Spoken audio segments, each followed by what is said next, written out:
www.congoconnexiontv.com. Un site nouveau dans un nouveau monde.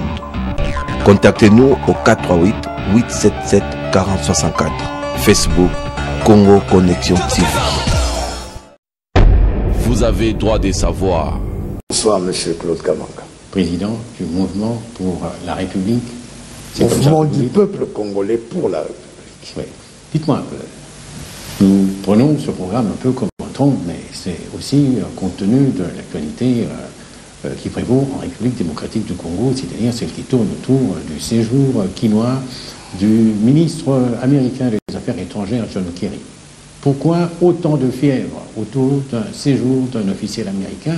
Et pourtant, le passé fait remarquer qu'il y en a eu d'autres. On a eu Madeleine Albright, Hillary Clinton, Jess Baker dans le passé, mais pourquoi autant de fièvre cette fois-ci? Non, le problème est qu'à chaque fois que un ministre des Affaires étrangères des États-Unis d'Amérique sillonne l'Afrique, c'est qu'il a un message. Ça ne commence pas d'aujourd'hui. Les messages viennent d'il y a longtemps, même à l'époque de Kassaboubou, à l'époque du maréchal Mobutu, il y a toujours un message. Même à l'époque de Laurent Désiré Kabila. Le message américain est toujours là. Ferme, franc, sincère. Donc je crois que l'actuel ministre des Affaires étrangères, John Kerry, est dans la tradition. Et donc, dans le contexte actuel, il pourrait y avoir une raison précise pour que ce message soit ferme, clair et précis, comme vous dites? Mais le contexte, c'est quoi? M. Kabila est en train de terminer son deuxième mandat, point barre. M. John Kerry ne vient pas ici. D'ailleurs, je crois que les initiés ont suivi. Herman Cohen, ce grand spécialiste du Congo, il y a 2 jours, lui-même, John Kerry, sur la voie de l'Amérique, il a aussi parlé. Maintenant, après sa rencontre avec M. Kabila, il en a aussi rajouté. Qu'est-ce que Herman Cohen a dit? Qu'est-ce que John Kerry a dit? On pourra peut-être le savoir après. Non, Herman Cohen... Mais c'est aussi un peu comme s'il venait faire le travail que vous ne faites pas. Non, quel travail que nous ne faisons pas? L'opposition est là pour veiller au respect de la Constitution. Est-ce qu'à ce jour, la Constitution est bousculée? Ou tendance à bousculer? Non. Il n'y a qu'un seul individu qui a essayé et qui s'est rendu compte que ce n'était impossible. C'est M. Malou Malou, qui a voulu nous envoyer dans des élections proportionnelles qui ne sont pas répertoriées dans la Constitution. Surtout par rapport aux élections des députés provinciaux. Ça, c'est très important pour moi. Est-ce que par rapport à pareille façon de dire, on peut dire qu'aujourd'hui, tout ça, ça appartient au passé, c'est révolu? Non, moi, je l'ai toujours dit, jusqu'à ce jour, M. Kabila ne s'était jamais prononcé. À ce que je sache, certains de ses collaborateurs proches, Aubin Minakou, président de l'Assemblée, Mende, porte-parole de M. Kabila, ont toujours dit qu'ils respecteraient la Constitution. Alors à partir de ce moment-là, que voulez-vous que je puisse dire? Nous attendons. Mais il y a, comme je le dis toujours, il y a un manque de leadership au sein du PPRD et de la majorité présidentielle. Je crois que certains, même dans leur chambre à coucher en étant seuls, ne peuvent pas crier « Moi, demain, je serai candidat ». C'est pour cela que je les invite toujours à être responsables, à être démocrates pour faire fi face à la population.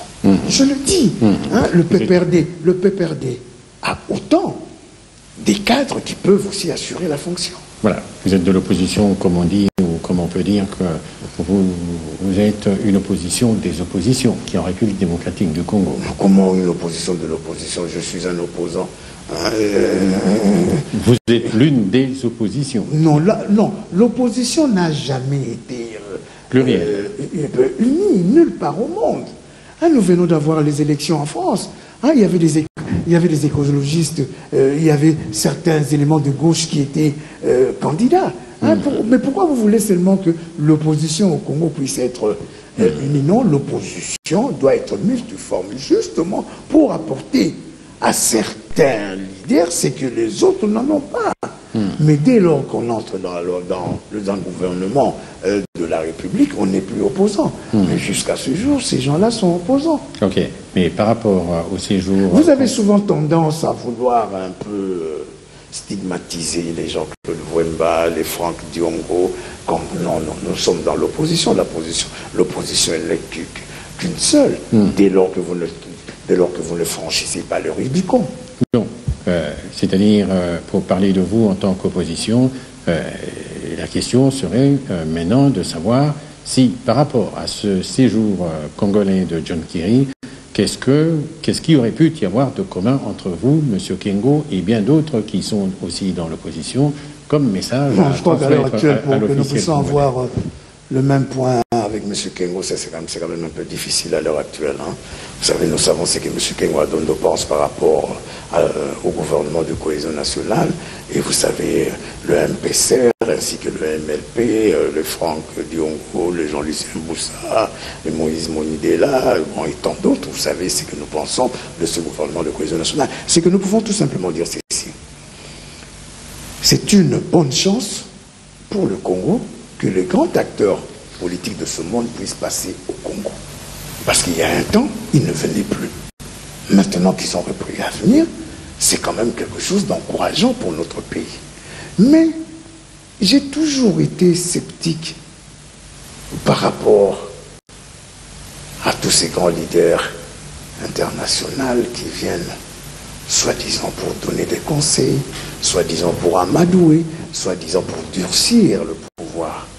C'est pour cela que je dis tout simplement, soyons responsables, respectons la Constitution, aucun dictat viendra de l'extérieur.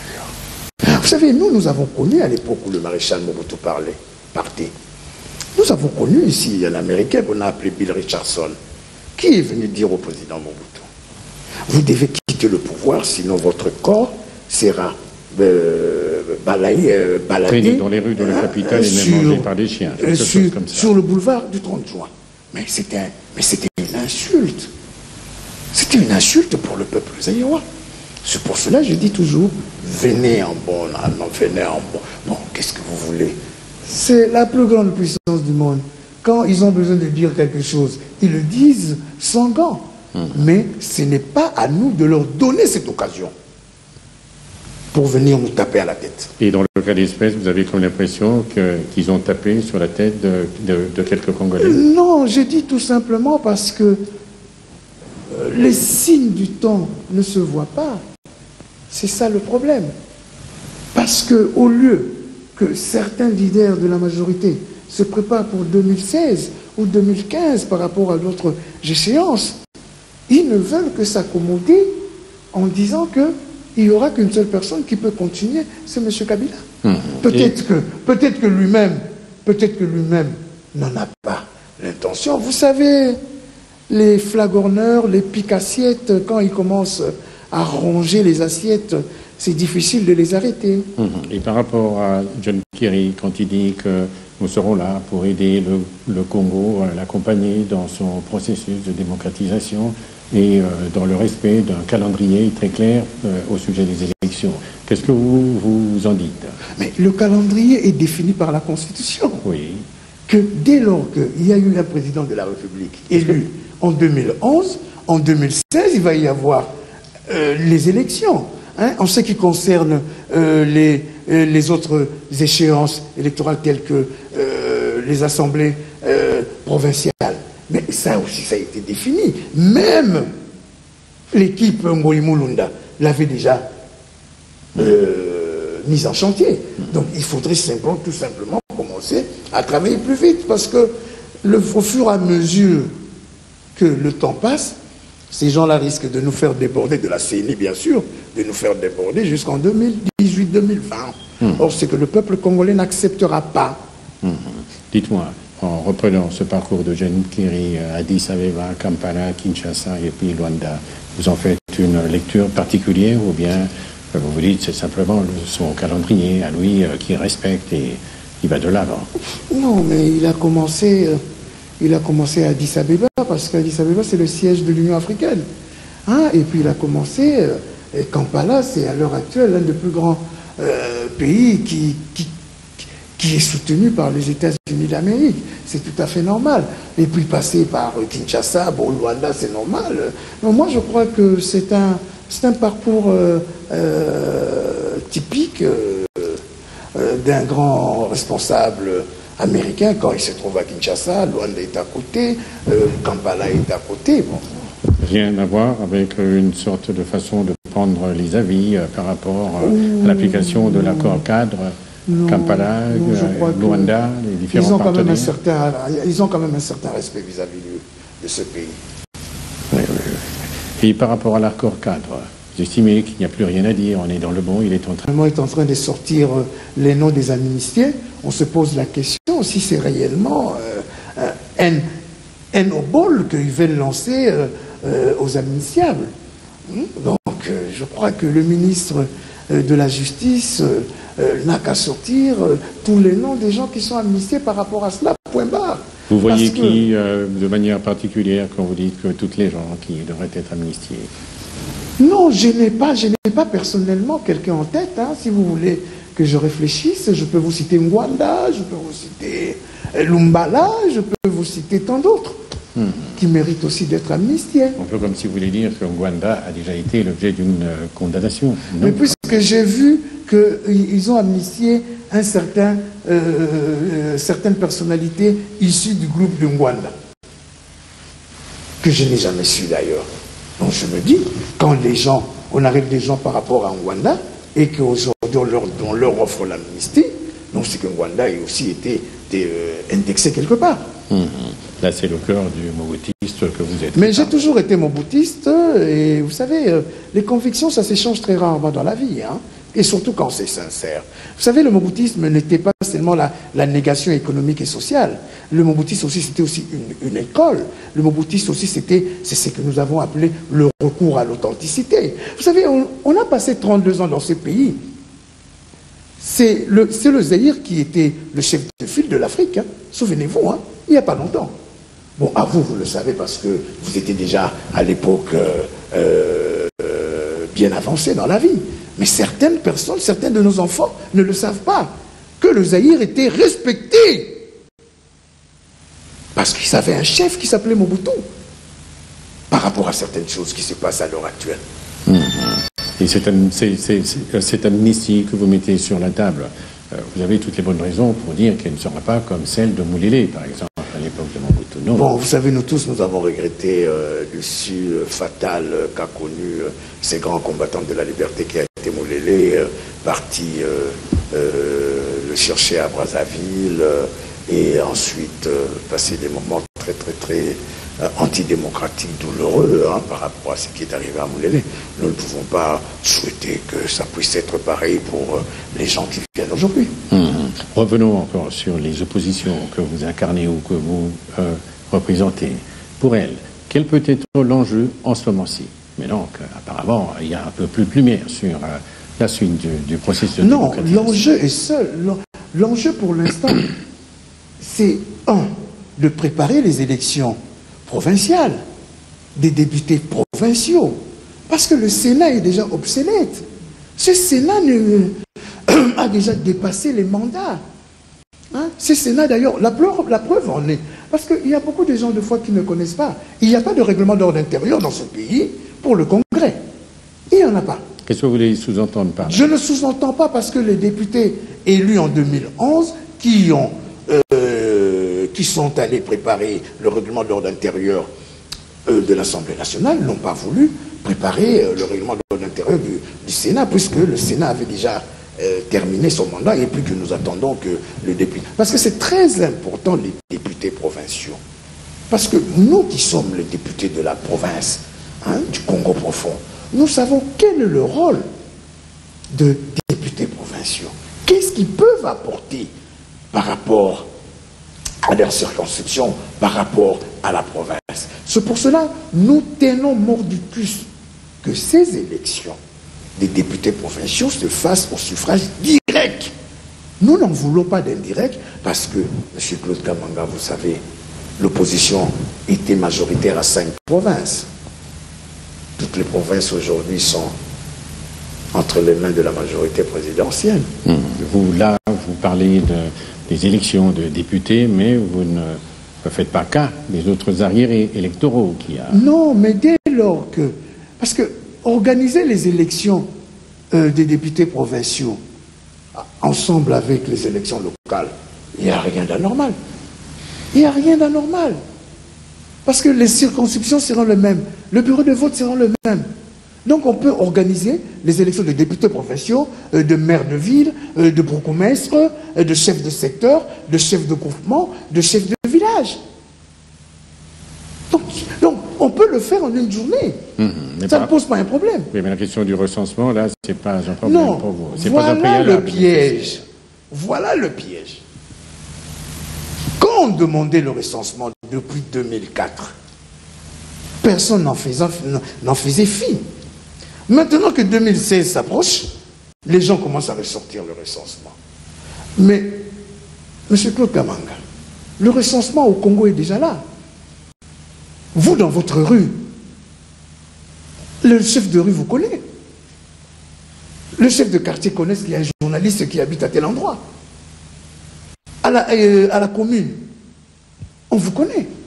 Donc, le recensement ne peut pas mettre en cause l'élection. Sinon, nous allons donner raison aux gens qui croient que l'Africain ne respecte pas sa constitution. Alors, la plupart des cas, il apparaît que toute cette agitation qu'il y a eu autour des présidentielles et autour d'une prétendue intention de modifier la Constitution, c'est la question du président et vous-même. Mais le problème, ce n'est pas... Mais quand le secrétaire général du PPRD, l'honorable Évariste Bochab, sort comme par un pur hasard un livre de réflexion sur la tentative de révisitation constitutionnelle. Quand vous voyez un cadre du PPRD lancer la même chose 7 mois ou une année après, il y a lieu de se poser des questions. C'est pour cela, vous savez, j'écoutais encore Franco Luambo Makiadi en venant ici, qui avait l'habitude de dire Soko Monindo qui belelaye. Parce qu'un sorcier ne vient jamais comme ça à tête découverte. Alors dès lors que vous avez mal aux pieds, il faudrait que les Bissimbi, les Bankoulou sachent que vous avez mal aux pieds. Donc c'est pour cela, l'opposition n'a fait que son... D'ailleurs, c'est même pas l'opposition. Même certains partis dans la majorité présidentielle ne se cachent plus. Ça veut dire qu'ils n'en veulent pas. Ils n'en veulent pas la révisitation constitutionnelle. Je viens de lire dernièrement dans les journaux ici à Kinshasa, il y a un grand leader de la majorité présidentielle qui a pris une position très forte par rapport à cela. Il y a d'autres encore, enfin en privé, ils le disent, hein, vous savez. Nous sommes encore dans une république là où beaucoup de gens... Opposition, les présidentielles, ça reste aussi un très grand... Novembre 2016. Oui, mais vous irez comment à ces élections? Le problème, après avoir pris des leçons du passé? Nous n'en sommes pas encore là. Il y a certains de nos amis qui se prononcent, qui seront candidats à la candidature, c'est une très bonne chose. Hein, en dernier lieu, il faut les encourager. Il faudrait que cet accès de sang puisse faire vivre la démocratie. Mais il y avait beaucoup de gens qui étaient candidats président de la République, malgré les tonnes du MPR. Ils étaient candidats à la candidature. Alors, il ne faut pas empêcher les Congolaises et les Congolaises d'être candidats président de la République. Ce n'est pas la décentralisation de la fonction, mais les ambitions en politique sont légitimes. Par rapport aux élections de 2011, il y a quelques leçons que vous avez tirées, que vous pensez... Mais la leçon, c'est que quand vous voulez insister, l'opposition sera unie, désunie. Non. On a été unis jusqu'à 15 jours des élections. M. Kameri est parti, M. Kengo est parti, M. Moussa est parti, M. Nzanga Mobutu est parti. Donc c'est pour cela que je n'y crois pas. Je n'y crois pas à une opposition unie avec un seul candidat. Moi, je crois plus aux candidats de zone. Et à un moment, vous allez vous retrouver et puis allez-y ensemble. Parce qu'il faut dire la vérité, il y a la zone Est, hein, il y a la zone Ouest, hein, il y a la zone Centre. Hein. Donc, à partir de ce moment-là, nous allons essayer de voir comment nous pouvons faire pour sortir une équipe par rapport à cela. Mais en ce qui concerne Jean-Claude Wemba, vous serez fixé au mois de novembre à partir de Kassangoulou. Ça veut dire qu'il n'est pas exclu que vous aussi, vous endossiez le costume du candidat. Non, loin de ça. C'est trop ambitieux. Non, pour l'instant, je suis président national du MPCR et je suis député national réélu de Kassangoulou. Et en tout cas, pour l'instant, leader national du Congo, pour l'instant, ça va.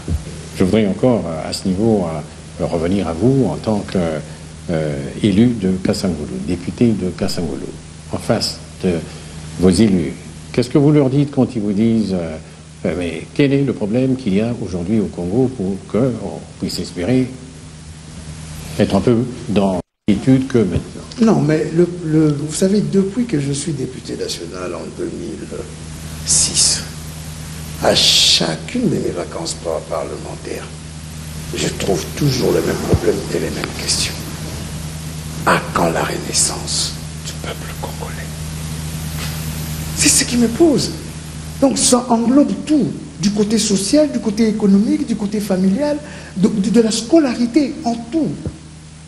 Parce que Kinshasa veut toujours être cet ogre qui engloutit tout ce qui vient de la province. C'est pour cela que ce n'est pas mauvais le fédéralisme. Quoique maintenant que je rejoins les 99% du peuple Congo qui arbore le fédéralisme, ce n'est pas mauvais pour que réellement le pouvoir de la province puisse être réellement établi avec démocratie, avec surtout surveillance de l'Assemblée provinciale par rapport à l'exécutif. C'est à ce moment-là que nous aurons un semblant que nous pouvons espérer mieux par rapport à la démocratie. Parce que ce n'est pas les hommes qui sont mauvais. Quand je parle des hommes, c'est aussi autant des femmes. Mais je dis tout simplement, il y a un système qui perdure dans ce pays, que Kinshasa engloutit tout. Il y a 3 provinces sur les 26 là, et enfin sur le 11 actuel, qui peuvent se développer plus vite que les autres. Une décentralisation un peu plus accrue n'aiderait pas? Moi, j'étais pour la décentralisation poussée. Mais le peuple congolais a choisi le fédéralisme. Je m'incline. Parce que le fédéralisme que nous risquons d'y avoir demain, avec la caisse de péréquation, si cette caisse-là sera aussi qui sera aussi plus glouton que le gouvernement, que le gouvernement national actuel, ça risquerait d'amener plusieurs provinces à vouloir regarder à côté d'eux. Et ça ne serait pas bon pour la République. La population de Kassangoulou, votre circonscription donc électorale, c'est à peu près combien d'âmes? À l'heure actuelle, nous sommes à 147 000 habitants. Tout simplement parce que vous savez que beaucoup de gens de Kinshasa commencent à venir retrouver l'havre de paix à Kassangoulou. Donc maintenant, nous sommes à 145 à 150 000 et nous attendons d'ailleurs pour que nous puissions tous le vérifier par rapport au recensement qui adviendra peut-être un jour. Kassangoulou, à 25 km du centre-ville de Kinshasa, c'est pas très loin, on peut même dire... Ce n'est pas à 25 km, c'est à 35 km. On peut même dire... Le centre de Kassangoulou. Le centre de Kassangoulou. On peut même dire que c'est comme une commune de Kinshasa. Nous ne sommes pas une commune de Kinshasa, tout simplement, parce que nous sommes dans la loi sur la décentralisation, parce que Kassangoulou a été vidé de son secteur de Pumbu. Monsieur Claude Kamanga, vous savez que Kassangoulou commençait ici à Kimbondo, Kassangoulou commençait ici vers Lipen, vous le savez. C'est par vague des ministres de l'Intérieur de la Seconde République qui ont commencé par Kimbondo et puis maintenant nous sommes à Mbetseke. Et d'ailleurs, si j'étais pas là, le gouverneur Kimbuta voulait aussi faire une aventure là-bas à Diboulou. Hein? Et il a compris que j'étais là et il s'est retenu. Parce l'aventure, c'est une façon de parler? Non, parce qu'il voulait venir monter une usine là-bas avec une usine des traitements des ordures. Bon, ça commence comme ça, et puis après, nous sommes dit non, la frontière est là, si vous voulez. Kinshasa a des vastes domaines vers l'Antsélé, vers Menkao et consorts. Vous pouvez aller le faire là-bas. Donc, ce territoire que vous considérez comme c'est le secteur de Pumbu. Oui, c'est le secteur de Pumbu jusqu'à Sainte-Rita, à la Cité Verte. Sainte-Rita, c'est ça, le secteur de Pumbu. Hein, il y avait l'autre partie de Mongafula, Cité Verte, Matadi Kibala, Mbetseke, donc tout, Matadi Mayo, tout ça c'était le Congo central. Oui, et ce Kassangoulou que vous qualifiez de havre de paix est un peu touché par les expulsions de Congolais de Brazzaville, non? Oui, nous sommes touchés parce que, comme vous savez, que nous avons 3 frontières sur Kassangoulou. Hein, il y a la frontière de Sefou, il y a la frontière de Ngoudiabaka, il y a aussi notre frontière que j'ai oublié le nom, parce que je le dis tout simplement parce que j'étais parmi la personne qui a demandé officiellement pour qu'on puisse rouvrir les frontières entre le Congo-Brazza et le Congo-Kinshasa, qui était fermée depuis le président Laurent Désiré Kabila. Donc c'est grâce à la pression que j'avais fait au gouvernement de Mozitou, et à travers le directeur général de la DGM, M. François Béa, que nous avons travaillé ensemble pour l'ouverture de toutes les frontières jusqu'à nous aussi. Donc à partir de ce moment-là, donc Kassangoulou, à l'heure actuelle que je vous parle, il y a des gens qui ont traversé le fleuve qui sont à Kassangoulou. Ils ont traversé par le Bas-Congo, ils sont rentrés par le Bas-Congo. C'est un peu ça? Non, ils sont rentrés par Ngoudiambaka, par Sefou, par la frontière fluviale. Et ils sont revenus par Kinshasa? S'ils sont revenus par Kinshasa, je n'en sais rien. Mais vous avez été à Brazzaville, vous n'avez pas parlé de ça avec les officiels du Congo-Brazzaville? Ça, c'est une autre chose. J'étais à Brazzaville. Je ne suis pas allé vers les frontières du Bas-Congo pour que je puisse vous dire il y a eu combien de gens qui ont traversé par là. Mais par rapport aux gens qui viennent de Brazzaville, bon, c'est quantifié. Il y a la DGM qui est là, qui fait un travail de recensement. Ça fait déjà combien de Congolais qui sont de retour? Il y en a beaucoup. Vraiment, nous pouvons aller dans des 70 à 100 000. Il semblerait qu'il y a encore quelques 100 000 qui doivent encore traverser le fleuve. Mais vous avez vu l'état actuel de la situation. De se faire volontaire pour rentrer au Congo. Vous savez, parce que quand vous êtes traqué, comme les Congolais sont traqués à l'heure actuelle à Congo-Brazzaville, quand les chefs de police maintenant ciblent qui viennent chez eux, parce que là-bas ils nous appellent les Aïrois, quand ils sont en train de recenser tous les Aïrois à travers le chef de quartier, le chef de rue, donc ça commence à devenir un traquenard. Donc personne ne souhaiterait qu'il puisse être exposé dans cette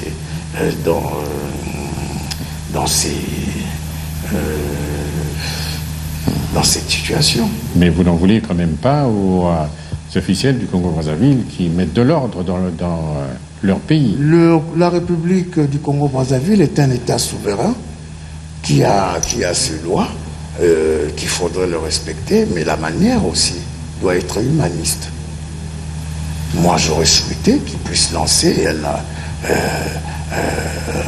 un ultimatum, de faire véhiculer que dans 5 mois, dans 6 mois, tout Congolais de Kinshasa qui ne serait pas muni de sa pièce d'identité doit sortir du Congo-Brazzaville. Parce que le problème, c'est quoi? Quand vous croisez d'autres familles qui sont restées 25 à 30 ans, qui ont travaillé à Congo-Brazzaville, qui ont payé leur retraite là-bas au Congo-Brazzaville, du jour au lendemain, le dit aller sortir leur carte d'identité, leur carte de séjour déchirée et tout consort, qui viennent de perdre 30 ans de leur vie. Et leur retraite, ils auront ça. Autre temps, au travers, aujourd'hui, on peut dire que c'est un discours de bon sens que vous tenez. Non, ce n'est pas un discours de bon sens. Vous comprenez que quand j'ai dit, vous comprenez qu'à je l'ai Brazzaville, toujours ça se dit, passe je l'ai comme ça. toujours dit, monsieur Claude Camac.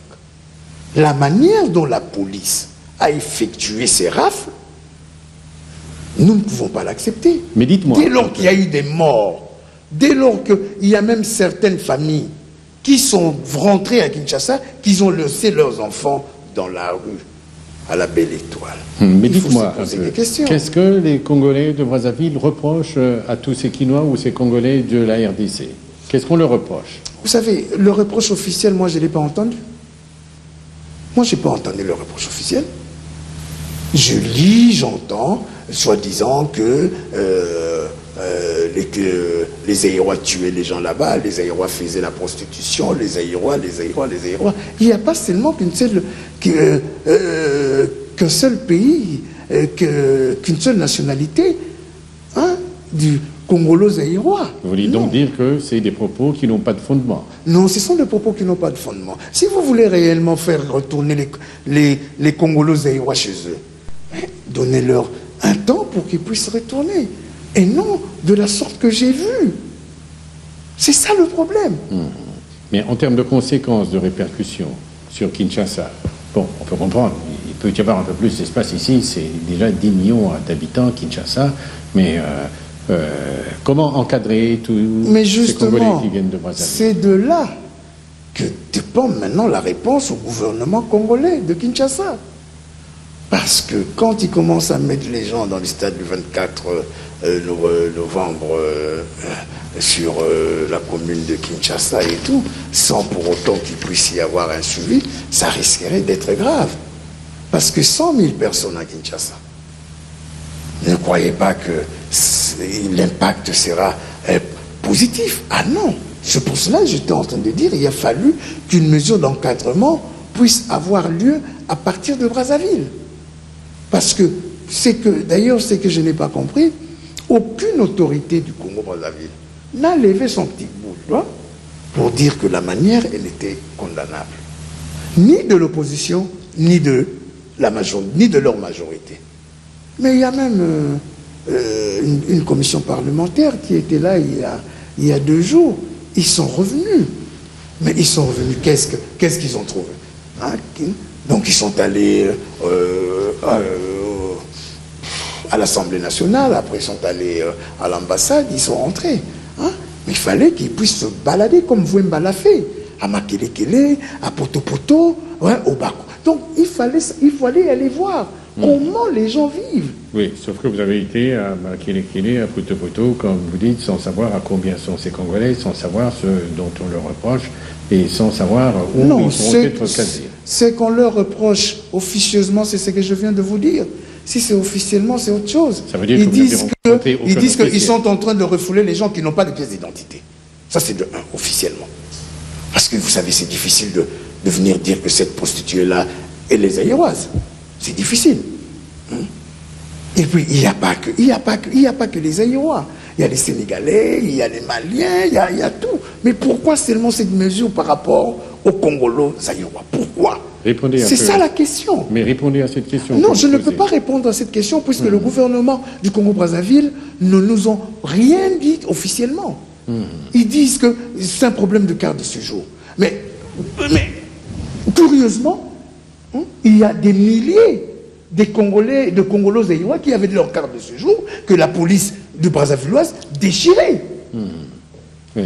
Mais que pareille pratique soit de mise également en Angola, que soit de mise en Ouganda, ça ne vous fait pas dire? Bon, l'Angola, moi-même, j'y ai assisté en 2008-2009. Vous savez, il y a un leadership faible au Congo, Kinshasa. C'est ça. Tout à l'heure, quand je vous parlais de 32 ans du maréchal Mobutu, parce que le voisin nous respectait. Mais là, maintenant, qui nous respecte? Le Rwanda entre comme il veut, l'Ouganda entre comme il veut, l'Angola comme il veut. Comment voulez-vous qu'on vous respecte? Ça veut dire que vous, les politiques, vous ne faites pas votre travail. Mais vous connaissez ces politiques qui partent chercher le pouvoir dans les pays voisins? Vous les connaissez? Tout à l'heure, vous m'avez qualifié de moboutiste. Reconnaissons au moins les Mobutistes, on n'a pas vendu ce pays. Non. On n'est pas parti chercher le pouvoir à Kigali ou à Kampala. Il faut dire des vérités maintenant. Il est grand temps. Alors, dès lors que vous partez, soi-disant, aller chercher le pouvoir ailleurs, mais ces gens-là, ils vous prennent maintenant pour qui? Pour leur faire valoir. Non, à un moment, nous devons dire stop. Le Congo, nous sommes à 70 millions d'habitants. Ce n'est pas n'importe quoi. On nous a assez ridiculisés. Maintenant, il est grand temps que le peuple congolais puisse s'assumer. Ça ne sert à rien de lourvoyer, ça ne sert à rien de pleurer, ça ne sert à rien de vouloir, on dirait que non. Il y a un temps pour tout. Quand Jean-Claude Voué m'a demandé qu'on puisse ériger un mur de 10 mètres sur les frontières avec le Rwanda, l'Ouganda et le Burundi, les gens se sont moqués. Non, mais il fallait savoir le pourquoi. Pour que nous puissions nous retrouver entre nous, M. Claude Kamanga.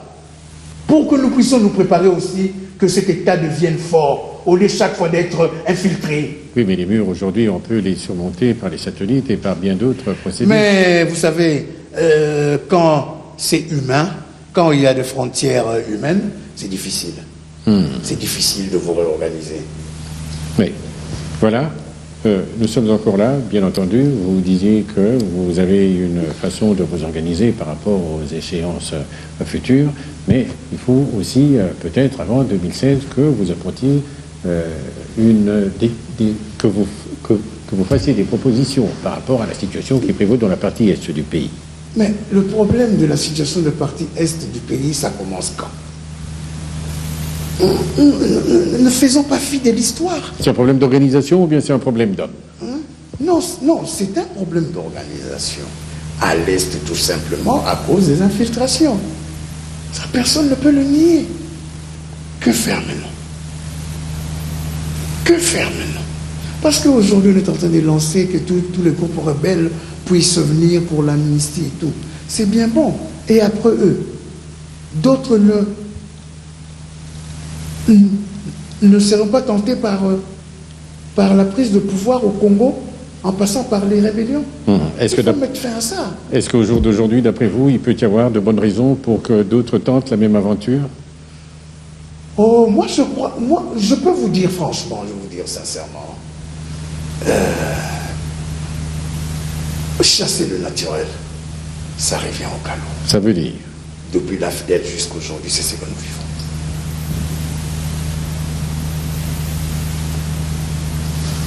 Certains silences sont parlants, mais le vôtre ne laisse pas transparaître je vois quelque aussi chose. 6 millions de morts.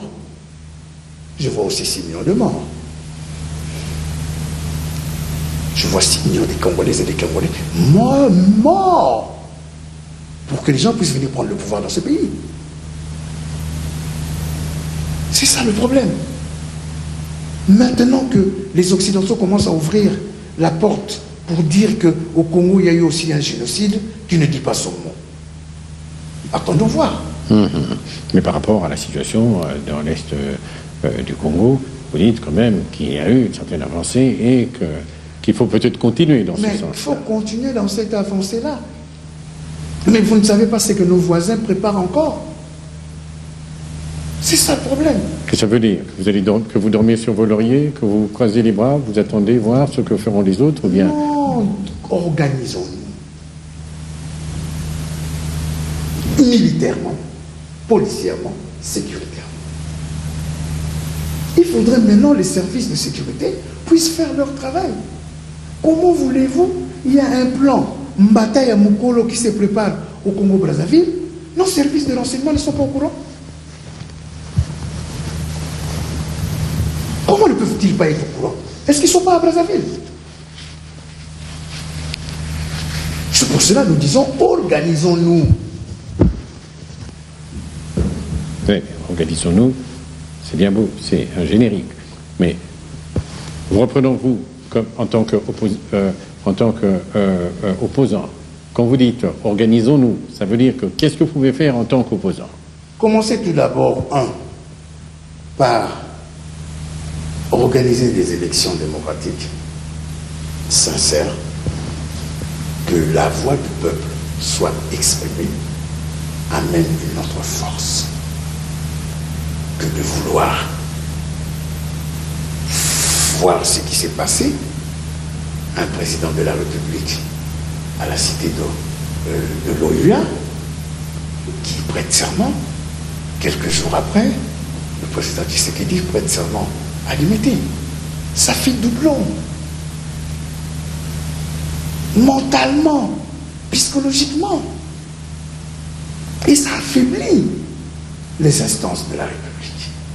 Or, nous avons besoin des institutions fortes.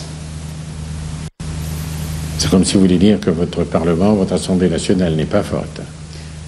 Et que vous-même, vous êtes affaibli par tout ça. Vous savez, nous sommes minés. Il faut dire la vérité, nous sommes minés. Quand bien même que nous sortons de lois, qu'il y a des résolutions et tout ça, qui les respecte? Qui le respecte? Qui le respecte? Et qu'est-ce que vous vous dites? Continuons quand même, laissons tomber, qu'est-ce qu'on fait? Non, mais maintenant, beaucoup d'entre eux commencent à se rendre compte que dans 2 ans et demi, il y aura des élections et que leurs électeurs sont en train de leur voir. Et qu'au moins, on réalise que du côté de la majorité présidentielle, ils s'organisent et que c'est visible. On voit qu'ils s'organisent. Mais du côté de l'opposition, vous n'êtes encore que dans des incantations.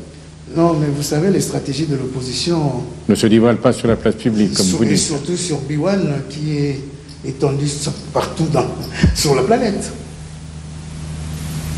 Nous allons nous rencontrer, les véritables, qui veulent réellement que l'esprit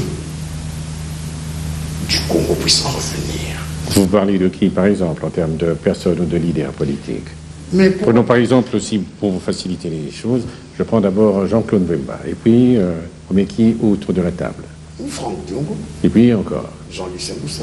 Mais, qu'on se le dise entre nous, comme ça se dit aussi à la cité, c'est un peu comme ces mêmes personnes qu'on retrouve autour des mêmes tables, de toutes les tables. Non, cette fois-ci, on serait moindre parce que beaucoup vont aller au gouvernement de la cohésion nationale de M. Kabila et puis ils vont nous laisser continuer notre combat de la démocratie, de la liberté, de la résistance et des droits de l'homme. Voilà. Je voudrais peut-être qu'à ce niveau, que vous portiez un message un peu plus clair et net aux différentes populations congolaises et à celles qui vous soutiennent. Moi, je dis tout simplement ceci. Le Congolais n'est pas moindre que n'importe quel Africain ou quel Européen. La preuve en est, il y a des choses que les Congolaises et les Congolais font dans ce pays qui émerveillent les gens. Si vous sillonnez partout dans le monde, vous verrez, il y a des Congolais de Kinshasa, des Congolaises de Kinshasa, qui sont des exemples. Tout à l'heure, avant de venir chez vous, je suivais sur Canal+, Monsieur Temba, que je ne connaissais, j'entends parler dans la musique et tout, au théâtre, que je n'avais jamais vu. Mais il y a un reportage sur ces Congolais qui a au moins plus de 700 salariés à travers le monde. Mais des gens comme ça, si vous allez au CNRS, en France, vous verrez des Congolaises et des Congolais. Partout où les Congolaises et les Congolais sont là, l'expertise est là. Maintenant, c'est à nous, à le mettre sur pied ici, dans notre pays, et vous allez voir comment nous pouvons aller de l'avant. Mais je voulais terminer pour rendre un hommage au papa Justin Marie Momboko, le patriarche. En feuilletant la biographie de Focard, qui était un grand conseiller du général de Gaulle. Qui a été pendant les différents gouvernements de la droite jusqu'à Jacques Chirac, par exemple. Jusqu'à Jacques Chirac. Il a écrit dans ses mémoires quelque chose qui m'est resté dans ma tête. Dans les années 69, le maréchal Mobutu l'avait envoyé parce qu'il devait y avoir un coup d'État quelque part dans un pays. On devait enlever un président de la République. Et le maréchal Mobutu a envoyé le ministre des Affaires étrangères Momboko pour aller négocier avec Focard. Et Focard ne s'est jamais remis du coup que ministre Bomboko l'a fait. C'était lequel, c'est-à-dire comment il a procédé? Donc, diplomatiquement, il a abstergé de je n'en sais quoi jusqu'à ce que Foucault puisse revenir dans la pensée qui était que dans ce pays-là, il fallait changer le président. C'est-à-dire? Et alors, Foucault disait qu'il n'a jamais trouvé, il a connu un jeune ministre des Affaires étrangères, Justin-Marie Bomboko, d'une dureté extraordinaire, baigné de la jouissance. Il rigolait. Il rigolait, mais il posait. Est-ce que c'est parce que c'est Foucault qui le dit que vous prenez ça avec un peu plus d'intérêt, ou bien c'est parce que vous y accordez tout Foucault, c'est plus de 30 présidents africains. Qu'il a démis, qu'il a nommé. Nous savons tous que c'est Foucault qui faisait et défaisait le président en Afrique. Ça, ce n'était pas un secret pour personne. Aujourd'hui, Bomboko est parti, et vous, Jean-Claude Wemba, vous êtes là. Oui, je suis là pas seul, parce qu'un pays, ça ne se gouverne pas seul. Un pays, c'est toujours un groupe. Vous savez, je terminerai par là. Il y a un chercheur de CNRS, en 98, lors d'un débat sur RFI, avait posé le problème sur le Congo par rapport à la corruption, par rapport au développement de ce pays. Il a dit tout simplement ceci d'après son analyse. Ça peut se discuter. Avec 5000 grands commis de l'État, hauts fonctionnaires, bien payés, le Congo ne fera même pas 2 ans, ça va redémarrer. Merci d'avoir accepté d'être notre invité ce soir. Le plaisir était pour moi parce que être en face de vous, c'est toujours des moments scientifiques exceptionnels.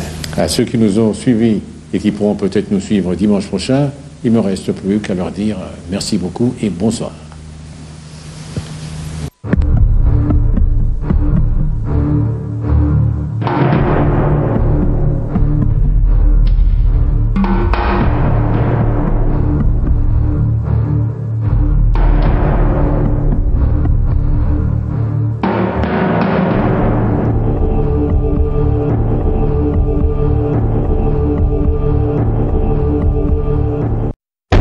Vous avez droit de savoir. www.congoconnexiontv.com. Un site nouveau dans un nouveau monde. Contactez-nous au 438 877 4064. Facebook Congo Connexion TV.